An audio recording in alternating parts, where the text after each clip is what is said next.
What's up, everybody? Welcome to the Cardboard Dreams YouTube channel. Today we're going to talk about sniffing your cold foils.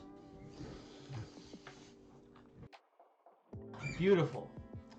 No, that's not what we're going to talk about, although I do like to joke that whenever you're feeling like ripping open that box of Crew in your closet or going through a case of Unlimited that you don't really need to be going through, just go sniff your cold foils. It'll make you feel better.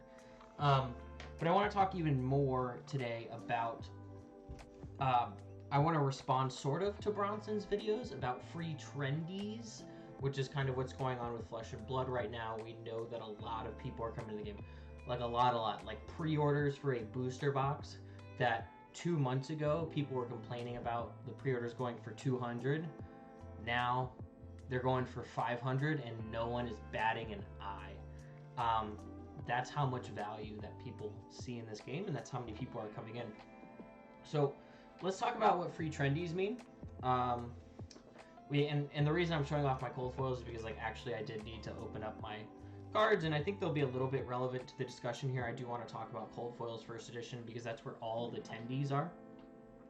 I'll talk a little bit more about that. And anyways, so free trendies is a take on tendies, free tendies, you know, and tendies are the things that you get when you get free money. Big thing in 2020, 2021 with, you know, crypto going to the moon, Pokemon cards going to the moon, everything's going to the moon. So trendies is kind of like following the trend is your friend, around the bend, whatever it is that Rudy says. Alpha Investments, you know, that phrase that he half says all the time. He actually never completes the full sentence if you watch all his videos. But trendies is kind of like following the trend, trying to get those tendies. And I think that's definitely getting a lot of people into the game. Whether or not, like, you could argue whether or not that's healthy, but either way, you have to let people enter the game with grace, whether collecting, investing, flipping, I don't know, buying an unlimited booster box for 80, trying to sell it for 100, you know, whatever they want to do, right? So trendies, we've entered this new era, right? So the first edition and Unlimited being released simultaneously. Never done before in Flesh and Blood. Granted, it's only the third complete set. Crucible, they did not expect the growth, allegedly, with the print run. Maybe they did. But in my personal opinion, I think they printed as much Crew as they figured that Welcome to Wraith Alpha and Unlimited needed at the time, and that they would predict needed. But either way, if you're not new to the Flesh and Blood game, you know that cold foils are a type of 1 per box in Alpha. Sometimes you get 0, sometimes you get 2, 3, who knows, but 1 per box. They are exclusively printed, they're very limitedly printed, and you get kind of like, you know, it sucks the light out of them. I wish my camera, you see that, how on the sheath there you go, there's the flash right there, the sheath. You can see how it kind of like disappears from the light, and then you see it and it's got that detail on it. Flesh and Blood is notorious for that, and that's where a lot of the collectability, the investability comes from. That's why first edition sealed boxes go to the moon. Again, everybody in Flesh and Blood knows this. So where am I going with this video? So we're talking about the number of people coming into Flesh and Blood and how that is going to continue with Monarch. It's going to continue with Crucible Unlimited in the summer. And then we know we have Kingdoms coming out probably August, September, October-ish, right? Probably more towards October, but either way, we have one more set that we know for sure is coming out this year. And the player base has probably doubled, tripled, quadrupled in between Crucible and Monarch, right? That's why we see this Unlimited close to first edition, because during the Crucible era, we saw this huge divergence between collector investors and players. When Alpha and Arcane Rising first edition were coming out, there wasn't that distinction. Sure, it was created because Unlimited was rainbow foils only, that kind of thing, but you didn't see people buying up boxes by the dozen saying, I'm going to hold them for investable value. I'm sure you had a few people like betting on the game early, but it wasn't a sure thing, right? You got into Flesh and Blood because you wanted to bet on an early card game, regardless of reason. And now there's very distinct camps, and of course players and investors they overlap a good deal.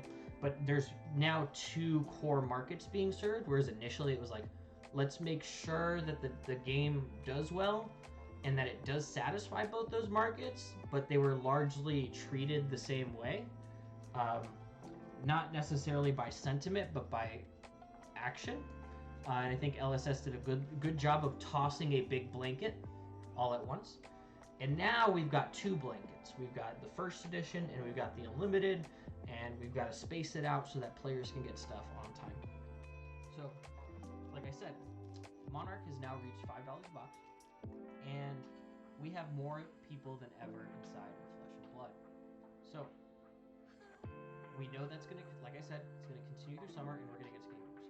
By the time we get to Kingdoms, pre-orders, assuming that Monarch doesn't crash the game, which I don't think it will, I'm so excited, and I think that as long as the four classes don't break the game, I think we'll all be okay.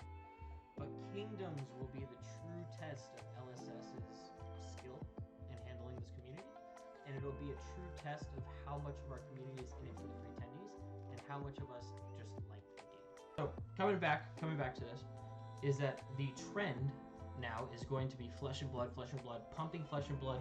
People are going to be ripping unlimited boxes because of the value, because the expected value of an unlimited box is way above that of MSRP, which you can't get in Magic, you can't get that in Pokemon, and we're seeing a lot of people moving over.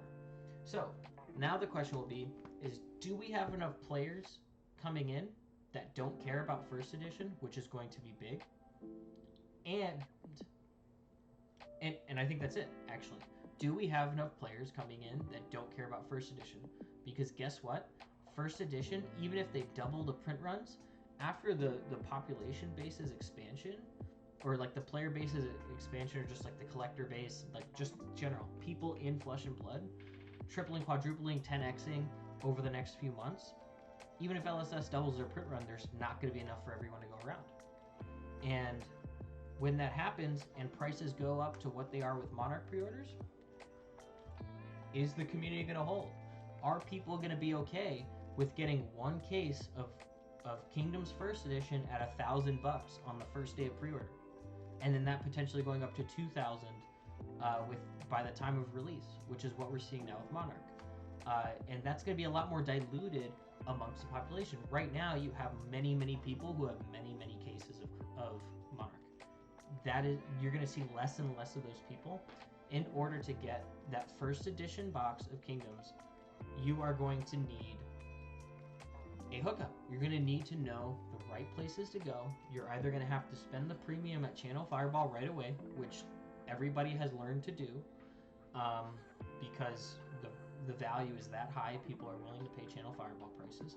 And if you want it anywhere close to MSRP, or if you just want it after all those big stores dry up, you got to have a plug. Not everybody's going to have a plug.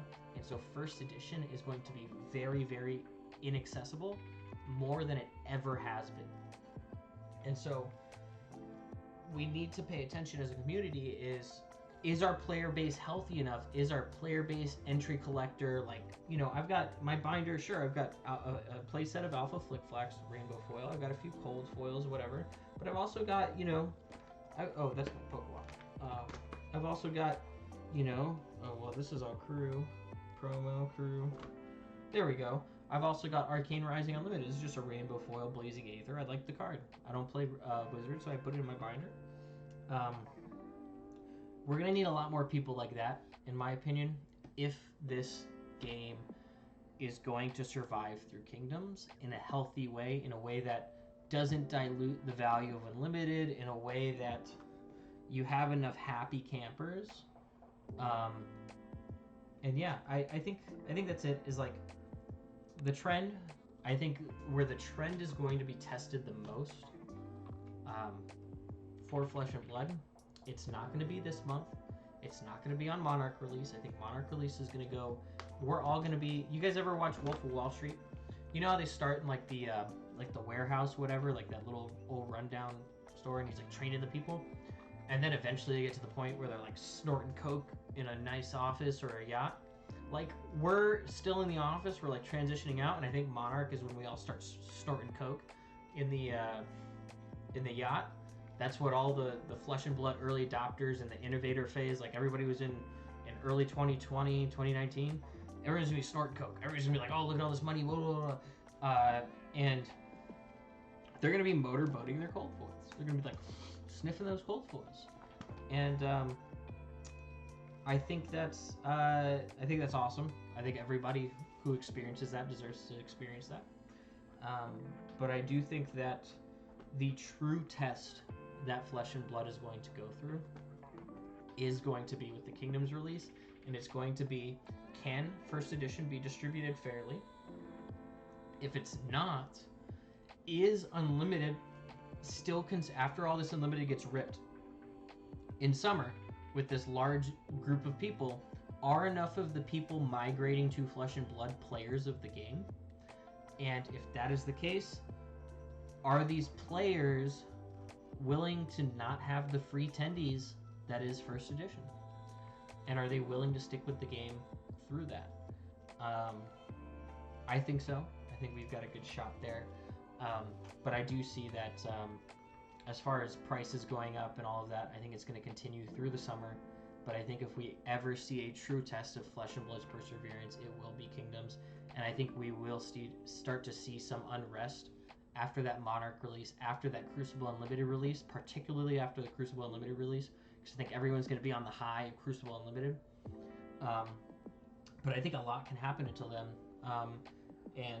Yeah, I don't know. I just got a feeling in my stomach that the time of true uncertainty is going to be pre-Kingdoms and even post-Kingdoms going into 2022. It'll be interesting to see what goes on between that. But yeah, guys, I've been rambling on long enough. If you appreciated what I had to say, if you resonate with that, or if you want to comment on anything that I said, ask a question, continue the conversation down in the comments below. I appreciate it. And yeah, drop me a like. And yeah, subscribe, because we've got another podcast episode coming out with a very, very great player in the Flesh and Blood game. No one crazy, but someone that I respect in the TCG world and who has been around the block on multiple TCGs. So I'll be happy to welcome them on the next Cardboard Dreams Blitz podcast. That's going to be it, you guys. I will see you in the next one. Peace.